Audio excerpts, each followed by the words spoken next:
Dans cet appartement du centre-ville d'Angers, Nicolas n'est pas le seul habitant.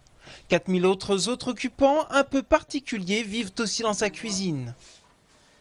On peut voir un peu ce que ça donne. Ce sont bien des vers de terre. Des vers qui sont à l'œuvre à l'intérieur de ce lombricomposteur et qui vont valoriser les déchets organiques. Vous avez de la pomme de terre, de l'endive, tous les déchets que vous pouvez faire habituellement dans votre cuisine, mais vraiment des déchets d'épluchures, de fruits, de légumes, voilà. Au départ, Nicolas s'est lancé dans l'aventure à titre expérimental, mais il a vite été séduit et les préjugés sur cette poubelle vivante ont vite été balayés. On ne met pas de matière de production animale, de laitage, de viande, de poisson.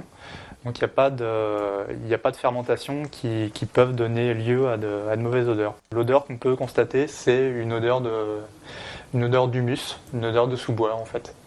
Les vers raffolent de ces déchets et se font un plaisir de les transformer en compost que Nicolas donne à un ami en échange de légumes. Toutes les semaines, un engrais liquide est aussi récupéré. Une fois dilué, il est excellent pour arroser les plantes ou les jardins. En une année, les vers ont déjà dévoré 32 kilos d'épluchures de légumes, autant de déchets qui ne seront pas incinérés. Grâce au lombricompostage, en fait, on peut valoriser jusqu'à 30% du volume de sa poubelle.